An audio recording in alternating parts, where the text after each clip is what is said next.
Sobrenatural. Capítulo 28.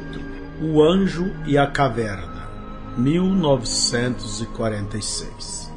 Por muitas horas, William Branham andou para lá e para cá no piso da sala de espera do hospital. Em um quarto próximo dali, sua esposa, Meda, entrara em trabalho de parto para dar à luz ao seu primeiro filho. Não foi um nascimento fácil. Por fim, o médico teve que realizar uma cesárea. Era 21 de março de 1946, 5 dias antes do seu 27º aniversário de Meda. Mais tarde, naquele dia, o médico advertiu Billy para não ter mais nenhum filho. Em sua opinião profissional, o corpo de Meda não poderia mais suportar o peso de uma gravidez pela segunda vez. Bill tomou este conselho psicologicamente. Ele tinha quase 37 anos de idade. Alguns anos antes, ele tinha pensado que seu filho, Billy Paul, seria toda a família que teria. Agora ele não somente amava uma esposa, mas embalava uma garotinha também. Se Deus tivesse determinado que fosse apenas isto, ele não reclamaria. Meda e Bill deram nome à sua nova filha de Rebecca. Embora ela fosse uma pessoa a mais para viver naquela casa de 2 cômodos, Rebecca compensou esta inconveniência, acrescentando gotas de refrigério aos dias de Billy, os quais teriam sido sobrecarregados de indisposição, melancolia e de baixa autoestima. A depressão de Bill tinha raízes profundas. Desde que ele tinha recusado a oportunidade de pregar entre as igrejas pentecostais há quase 10 anos antes, Bill raramente estava satisfeito com seu relacionamento com Deus. Embora Bill tivesse orado, estudado, pregado e testemunhado por anos, parecia que ele não estava indo a lugar algum. Certamente houvera algumas visões e muitas curas, sendo alguma delas bem notáveis. Mas, como um paradoxo, estes incidentes fizeram Bill ficar mais perturbado e confuso, ao invés de tranquilizá-lo, porque eles eram fortemente criticados por quase todos os ministros em sua área. Os pastores severamente condenavam Billy como um enganador, possuído pelo diabo, e um charlatão sem escrúpulos. Os mais compassivos simplesmente o chamavam de um homem bem-intencionado que fora enganado. Mas todos estes ministros concordavam que as visões de Billy e os milagres que seguiam tinham de poderes demoníacos. Deus simplesmente não fazia mais aquele tipo de coisas. Quando Bill se tornou um cristão, este tipo de atitude de condenar o confundia. Não somente as visões que ele via do futuro acontecia, ela sempre ajudava alguém com frequência, mostrando a maneira para uma cura miraculosa na vida de alguém. Como poderia algo que produz bons resultados ser inspirado pelo príncipe do mal? Por anos, críticas constantes de seus colegas consequentemente inclinavam os pensamentos de Bill para outra direção. Se tantos homens instruídos, seus cooperadores no Evangelho de Cristo, concordavam que as visões eram inspirações demoníacas, então as visões deveriam estar vindo de uma fonte errada. Isto agonizava a alma de Bill sem medida, porque ele amava Jesus Cristo de todo o seu coração, e o pensamento de ter um poder estranho e inexplicável do diabo sobre sua vida fazia de Bill um miserável. Ele orou para ser liberto de tais ocorrências extraordinárias, pedindo: por favor, Deus, tire estas coisas de mim, eu não quero ver mais isto, nunca mais. Pai Celestial, eu sou um cristão agora, Eu não pertenço a Satanás, eu pertenço a ti. Por favor, não permita estas coisas estranhas acontecerem comigo novamente. Não me permita continuar da maneira que estou. Eu quero ser como os outros ministros cristãos, apenas estudando a palavra como fui ensinado a fazer. Esta oração não foi respondida. Pouco tempo depois do nascimento de sua filha Rebeca, ele teve uma outra visão na qual ele se encontrava caminhando a nordeste em uma estrada. O Espírito de Deus presente o virou e o apontou a oeste. Bill viu uma grande planície, então viu uma montanha se levantar da pradaria, uma montanha como uma igreja e um campanário bem alto em seu topo. Um anjo se colocou atrás e à direita de Bill, só que não podia ser visto. O anjo ordenou: vá a oeste, em direção àquela montanha. Bill obedeceu. Assim que se aproximou, viu uma porta localizada na base da montanha. Ele entrou e encontrou uma linda mulher vestida em vestes nupciais. O vestido elaborado, o qual certamente uma vez fora branco como a neve, estava agora manchado e sujo. A mulher disse: olá, eu sou a senhora metodista. Você é o irmão Billy Branham? Eu sou. Diga-me, por que seu vestido está tão manchado? Oh, isto, ela disse, fazendo um movimento de desdém com a mão, mostrando sua falta de preocupação. Eu tenho estado tão ocupada. Isto é certo, Bill concordou. Vocês metodistas têm tantas organizações e sociedades em suas igrejas que não têm tido muito tempo para o Senhor. A senhorita metodista disse: me disseram que você estava sendo enviado a mim. Talvez eu deva acordar meu marido. Ela se apressou e desceu a um túnel ao lado e não voltou. Olhando à sua esquerda, Bill notou um pequeno acervo de pão cercado por um grupo de frangos brancos. Cacarejando, as aves levantavam as cabeças para ambos lados para olhar o banquete. Algumas bicavam um pouquinho no monte, mas a maior parte do pão continuava intacto. O anjo perguntou: você os conhece? Não, Bill respondeu. Isto é o seu tabernáculo, e eles não comerão mais do pão da vida. Estou te enviando mais longe a oeste. Continuando para o oeste, Billy deixou a montanha e veio a um vasto deserto, onde viu uma grande estrutura de algo como que uma tenda ou um edifício semelhante a uma catedral. Bill entrou pelo lado aberto da montanha e subiu em uma plataforma elevada, parando afinal em frente a uma cortina volumosa. O anjo ordenou: abra a cortina. Quando Bill puxou a corda da cortina, ela se deslizou facilmente a um lado, revelando um gigantesco acervo de pão da vida. O anjo disse: alimente o povo com isto. Bill se virou para observar como a multidão de pessoas vestidas de branco vinha correndo de várias direções, se ajuntando debaixo do pavilhão, formando uma vasta audiência. Então a visão se desvaneceu. A visão perturbou Bill mais do que o normal. Ele tinha estado orando tanto ultimamente para ser liberto destas distrações não desejadas, e ainda assim aqui vinha uma. Por que Deus estava permitindo Satanás atormentá-lo desta maneira? Para piorar as coisas, a visão parecia muito espiritual. Todavia, tudo o que ela deixara fora perguntas. Por que a direção oeste? Por que aquela montanha do pão da vida era tão grande? De onde vinham aquelas pessoas? E, finalmente, ele poderia alimentar todas aquelas pessoas com o pão da vida?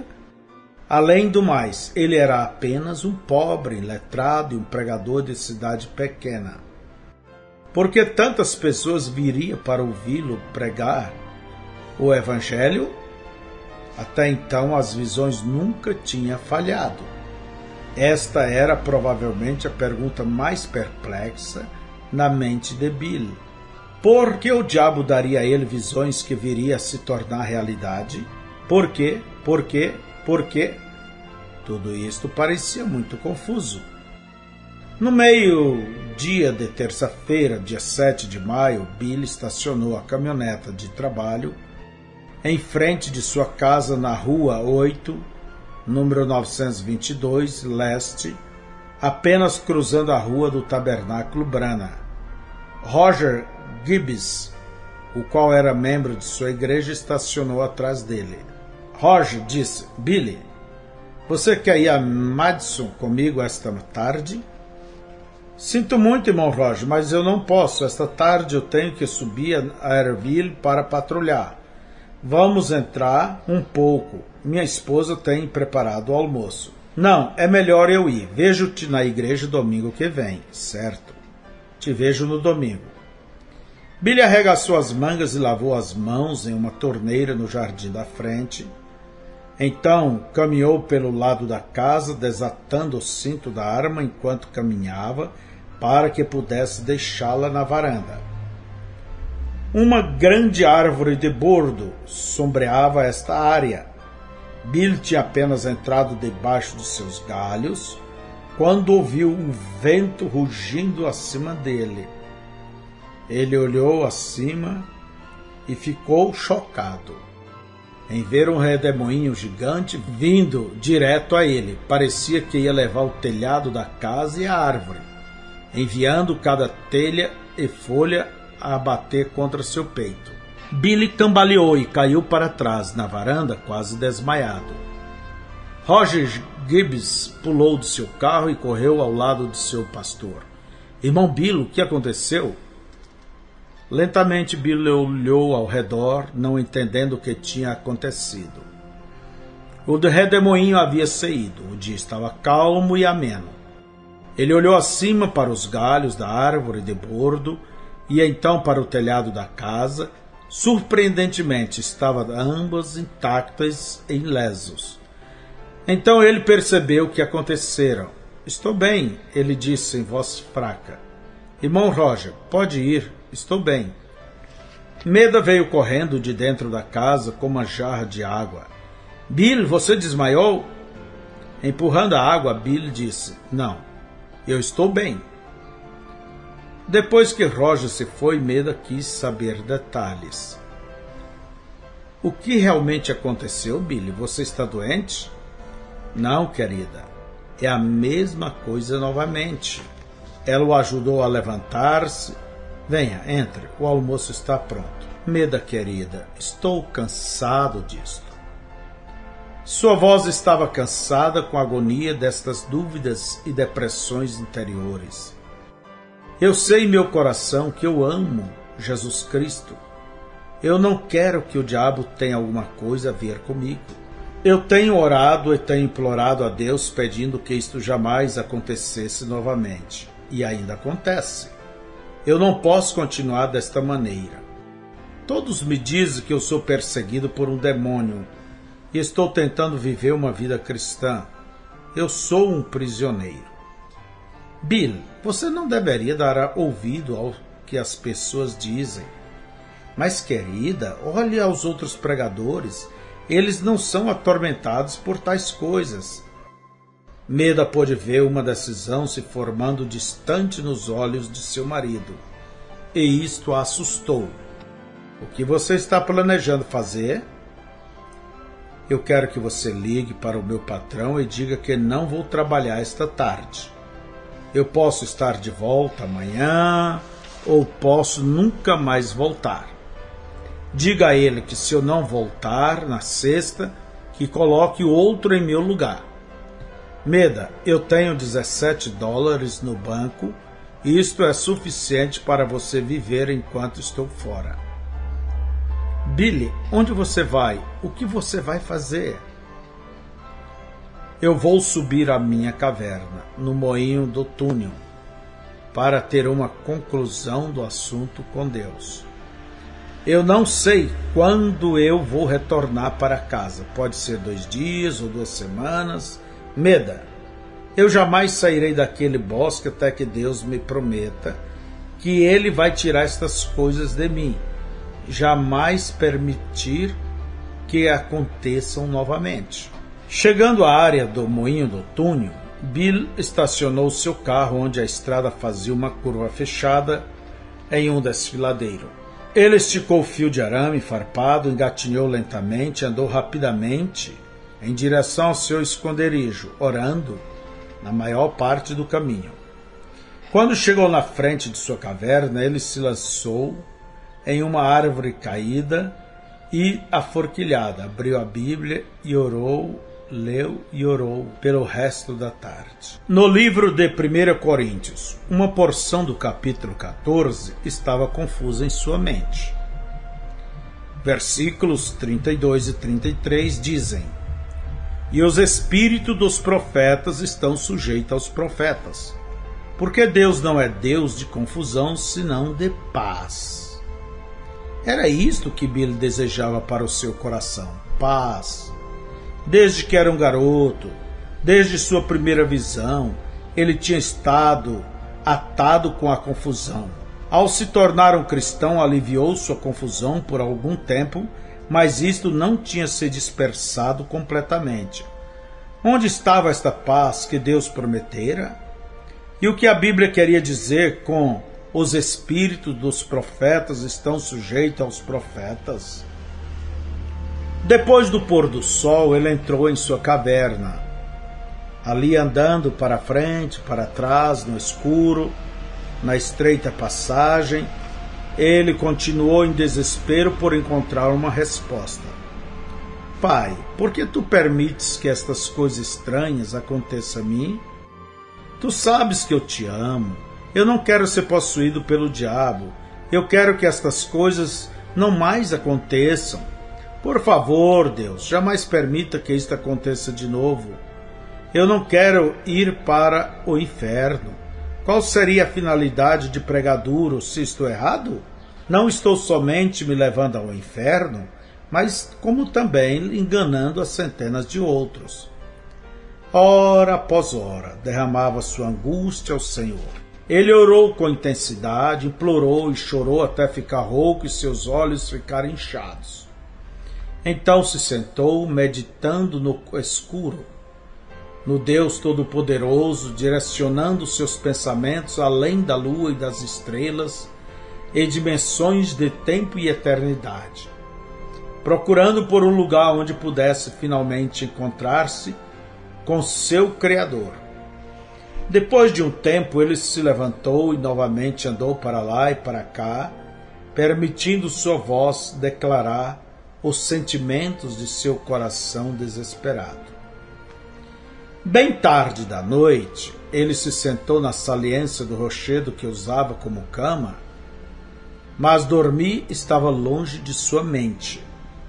Deus, por favor, liberte-me. Tu conheces meu coração. Tu sabes que eu te amo.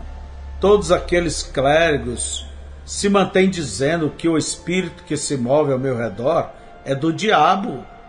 Por que tu permites minha vida ser atormentada desta maneira? Por que tu não me libertas disto? Deus, eu vou permanecer bem aqui até morrer, se tu não me encontrares e me libertares desta prisão. Porque tu não me libertas destas coisas, para que assim eu possa ser como os demais ministros?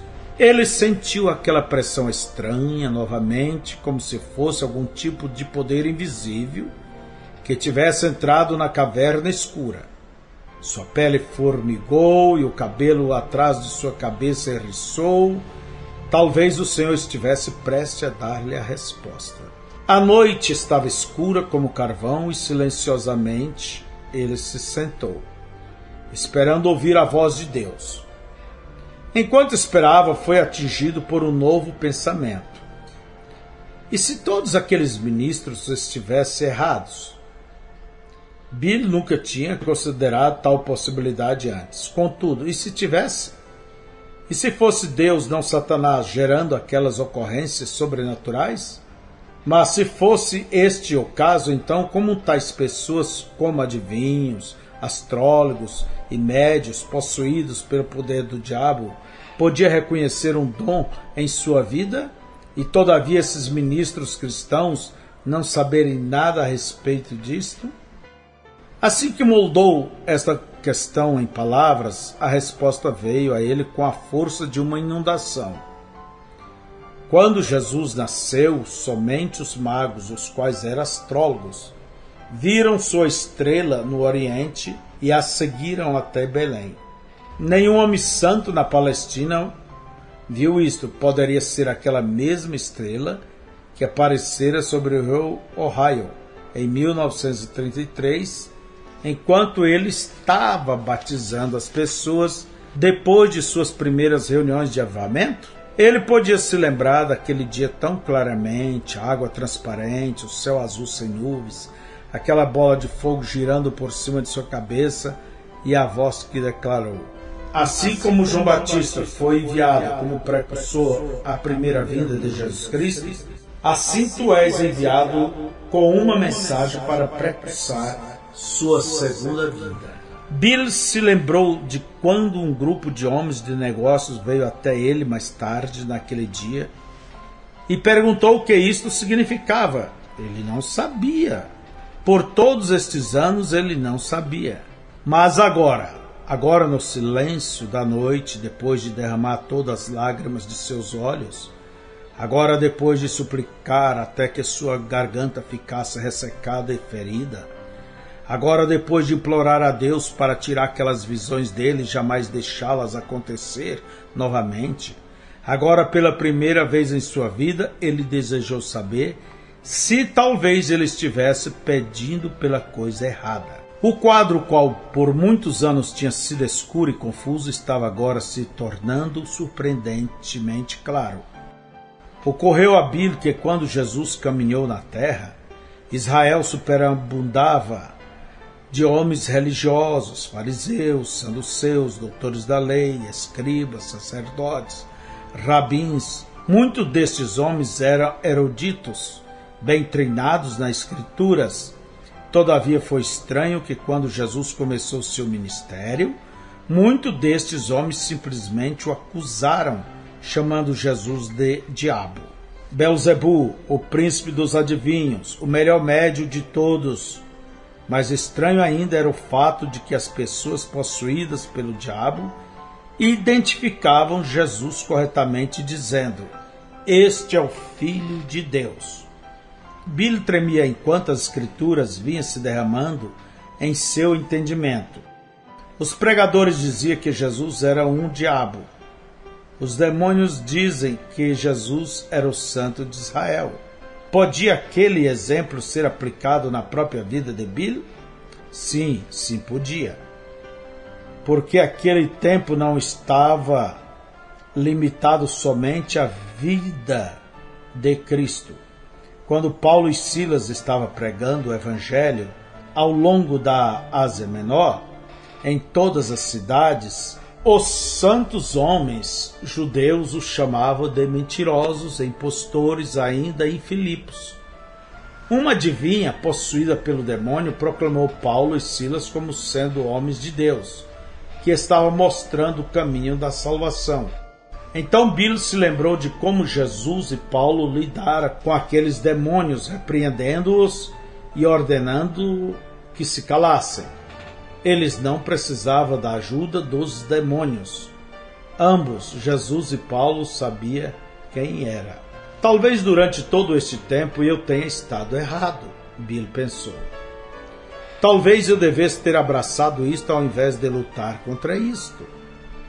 Ele orou em voz alta: Deus, se eu tenho estado errado e tenho recusado algo de ti por não entender, se tenho estado errado, por favor, perdoe-me. Assim que disse estas palavras, uma luz chamou a atenção de Bill. Isso o assustou. Agora o que é isto? É alguém vindo com uma lanterna? Não. Isto não estava vindo de fora. Isso estava dentro da caverna. Um pequeno ponto de luz pairando no ar, pulsando com energia, crescendo e ficando maior e mais brilhante, até que se tornou redemoinho. Uma bola de fogo girando, lançando sua iluminação nas paredes e no chão. Bill piscou e com as mãos protegeu os olhos do clarão. Então ele ouviu o pesado toque, toque, toque de passos no chão da caverna, bem abaixo daquela bola em chamas de cor âmbar. Ele viu pés e um manto branco. Então daquela luz saiu um homem. Tal homem como Bill nunca tinha visto antes. Ele era robusto, tinha pelo menos 1,80 m de altura e talvez uns 90 quilos. Ele tinha braços fortes, os quais estavam cruzados. Seus cabelos negros caíam-lhe até os ombros. Ele pareceu ter cerca de 30 anos de idade. Sua face barbeada dava uma aparência escura, quase um verde-oliva. Seus olhos eram negros e penetrantes. O homem caminhou em direção a Bill. A luz âmbar diminuiu enquanto subia ao topo da caverna e pairava apenas sobre a cabeça do visitante. Ainda girando e pulsando com energia, Bill quis fugir, mas não havia para onde correr. Este homem bloqueava o corredor estreito que guiava para fora. Bill esperou aterrorizado e mordeu tão forte um de seus dedos que sangrou. Quando o homem estava apenas a poucos passos de distância, parou e olhou para Bill com uma bondosa expressão. Bill se lembraria eternamente daquela face, embora nunca fosse capaz de descrevê-la completamente. Tão dócil, tão calma, e ainda havia um senso de poder e autoridade subjacente que movia Bill ao temor. Em uma voz baixa e profunda, o homem disse: "Não temas." Assim que Bill ouviu aquela voz, seu temor se desvaneceu. Era ele. Não havia engano nisto. Esta era a mesma voz que tinha falado com ele da árvore de álamo quando era um garoto, dizendo-lhe: "Nunca bebas, nem fumes, nem corrompa seu corpo. De forma alguma haverá uma obra para fazeres quando fores mais velho." Bill jamais poderia esquecer aquela voz. Ele a tinha ouvido muitas vezes por anos. Este homem devia ser o mesmo anjo que tinha falado com Bill em todas aquelas visões. Bill nunca fora capaz de dar uma boa olhada nele antes. Às vezes o anjo se colocava atrás e à direita de Bill, posicionado de maneira que Bill não podia vê-lo.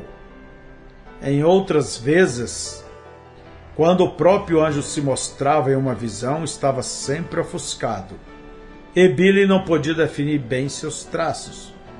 Mas agora Bill o via claramente. Isto não era uma visão. Este homem golpeou os sentidos de Bill tão forte quanto as marcas dos dentes e as gotas de sangue em seu dedo. O anjo continuou: "Eu fui enviado da presença do Deus Todo-Poderoso para te dizer que seu nascimento peculiar e vida incompreendida tem sido para indicar que tu levarás um dom de cura divina para as pessoas do mundo. Se fores sincero quando orar e levar as pessoas a crer em ti, nada parará diante de sua oração, nem mesmo o câncer. Você irá a muitas partes da terra e orará por reis, governantes e potentados.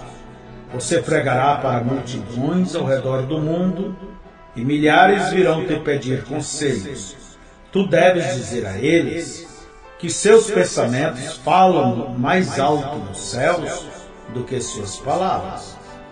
Bill ouviu a mensagem do anjo tão claramente como se estivesse ouvindo a seu patrão, dando-lhe seus relatórios de trabalho diário no serviço público de Indiana, mas ele não podia imaginar como ele poderia cumprir tão grandiosa comissão.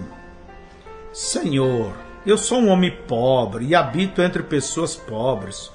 Como eu poderia ir ao redor do mundo? Como eu poderia me fazer ser entendido? Tudo que eu tenho é o ensino fundamental. Talvez deveria ser alguém suficientemente graduado para falar às pessoas.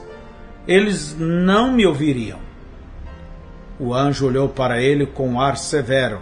Assim como ao profeta Moisés foi dado 2 sinais para provar que ele fora enviado por Deus, assim te será dado 2 sinais. Primeiro, quando você tomar a mão direita de uma pessoa na sua esquerda, tu serás capaz de detectar a presença de alguma doença causada por germe, pelas vibrações que aparecerão em sua mão esquerda. Então tu deves orar pela pessoa. Se sua mão voltar ao normal, podes pronunciar que a pessoa está curada. Se não, apenas peçam a bênção sobre ela e se vá. Sob a unção de Deus, não tente por seus próprios pensamentos. Te será dado o que dizer. Mas, e se eles ainda não crerem em mim? Bill perguntou. O segundo sinal é maior do que o primeiro. Se tu permaneceres humilde e sincero, acontecerá que serás capaz de dizer por visão exatamente o segredo de seus corações. Então as pessoas terão que crer em ti. Isto vai iniciar o Evangelho em poder que trará a segunda vinda de Cristo. Aquelas palavras atingiram os nervos que estavam feridos e expostos por meses, não, anos, de dúvida e depressão. Sua angústia se rompeu em chamas quentes e dolorosas em seu peito. Senhor, esta é a razão pela qual estou aqui orando esta noite. Os clérigos me disseram que aquelas visões vinham de um espírito mau.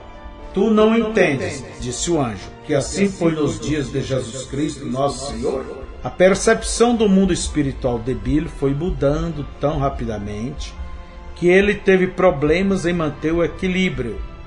Bem, então, que tipo de espírito seria este que me dá aquelas visões? Isto é o Espírito Santo de Deus. Agora aquelas visões se multiplicarão em sua vida. Ouvindo estas palavras, a percepção de Bill mudou para sempre. Ele tinha estado agitado sobre as opiniões de outros homens já o suficiente. Agora ele realmente percebera quão pessoal é um homem caminhar com Jesus Cristo. Os braços do anjo permaneceram cruzados e sua face impassível. Ele instruiu Bill usando a tradução em inglês do rei Tiago, onde quer que citasse a Bíblia, sabendo que Bill facilmente reconheceria como a Santa Escritura. O anjo disse: considere a vinda de Jesus Cristo. Quando Natanael veio primeiro em sua presença, Jesus disse: eis aqui um verdadeiro israelita em que não há dolo. Natanael perguntou: de onde me conheces tu? Ao qual o Senhor respondeu: antes que Filipe te chamasse, te vi já estando debaixo da figueira. Como o nosso Senhor viu Natanael, ele o viu por uma visão. Lembre-se, como o Filho de Deus declarou: o Filho não pode fazer nada por si mesmo, porém que ele vê o Pai fazer, porque tudo quanto ele faz, o Filho faz igualmente. Você já desejou saber o que isto significava? Isto significa que o Pai mostrava ao Filho visões que o permitia saber o que ele deveria fazer. Ele provou isto quando, no tanque de Betesda, ele passou por uma vasta multidão de pessoas enfermas e necessitadas para curar um certo homem. As visões mostravam antecipadamente ao nosso Senhor Jesus Cristo o que aconteceria. Considere como nosso Senhor Jesus, quando ele se aproximou de Jerusalém e disse a seus discípulos: Ide à aldeia que está defronte de vós, e logo encontrareis uma jumenta presa e um jumentinho com ela. Desprendei-a e trazei-mos. E se alguém vos disser alguma coisa, direis que o Senhor precisa deles, e logo os enviará. Não aconteceu exatamente como nosso Senhor descreveu. Ele sabia que aconteceria, porque ele viu isto primeiro por visão vindo do Pai. E mais, virá um tempo em que seu ministério, quando as visões te revelarão os segredos ocultos nos corações das pessoas que as impedem de serem curadas. Considere a mulher do poço de Samaria. Jesus falou com ela até que ele entrasse em contato com o espírito dela. Então, por visão, ele viu onde estava seu problema. Ele disse: Vai, chama o teu marido e vem cá. Quando a mulher respondeu: Não tenho marido, Jesus respondeu: Disseste bem, não tenho marido, porque tiveste 5 maridos, e o que agora tens não é teu marido. Isto fez a mulher exclamar: Senhor, vejo que és profeta. Assim deverá acontecer em seu ministério, se fores sincero. Então o anjo fez uma pausa, dando a Billy uma oportunidade de repetir suas dúvidas. Senhor, como tudo isto poderia acontecer em minha vida? Eu sou pobre, iletrado e...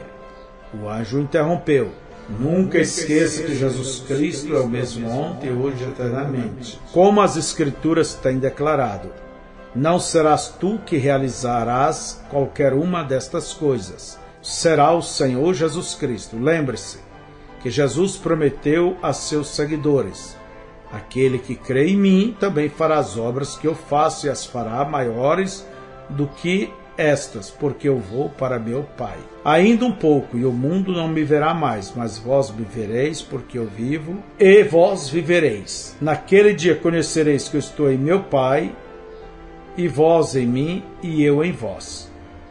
O que mais Billy poderia dizer? Frente a ele estava um mensageiro vindo de Deus com uma comissão fantástica, que ele, Billy Branham, for ordenado a levar um dom de cura divina às pessoas do mundo. Isto parecia quase impossível. Ele se sentia oprimido e ainda algo profundo em seu coração se movia com o pensamento de todas aquelas escrituras que o anjo tinha tão habilmente aplicado. Escrituras que fizeram Billy compreender o sentido de sua vida excêntrica e diferente. Todavia, ele hesitou. Estarei contigo, disse o anjo. Aquilo revirou a decisão de Billy. Eu irei. O anjo não sorriu. Ele meramente acenou com a cabeça uma vez e disse: Sempre que tiveres este mesmo sentimento que agora sentes na minha presença, saberás que eu estou por perto. A bola de fogo sobre a cabeça do anjo começou a se expandir, crepitar, assoviar, enquanto rodava, lançando línguas de fogo. O anjo pareceu evaporar-se no meio daquela luz que se expandia. Então a coluna de fogo desapareceu acima através do teto de pedra calcária. De repente a caverna estava escura como carvão e quieta como cemitério, levando os nervos de Billy a ficarem tensos. Ele sentiu o beliscão de uma tentação de dúvida de sua própria sanidade. Colocando um dedo entre os dentes, ele o mordeu forte o suficiente para ter certeza de que não estava dormindo. Aquilo significava que o anjo que tinha visto era tão real quanto o gosto de sangue na ponta do seu dedo. Não, ele não duvidaria de nenhuma palavra que o anjo havia dito. Billy ajoelhou-se, juntou as mãos e disse: Pai Celestial, te agradeço por enviares teu anjo para me explicar estas coisas. Parece incrível que todas estas coisas acontecerão comigo, que eu pregarei a multidões ao redor do mundo e orarei por reis e governantes e assim por diante. Eu sou muito pobre. Como eu poderia ter condições de fazer isto? Eu sei que por mim mesmo não posso, mas eu sei que tu podes fazer qualquer coisa. Senhor, eu irei. Te prometo que estarei no campo enquanto tu suprires minhas necessidades, e assim eu não tenha que implorar por dinheiro. Naquela quarta-feira de manhã, às 8 horas de maio de 1946, William Branham voltou para casa sendo um homem novo.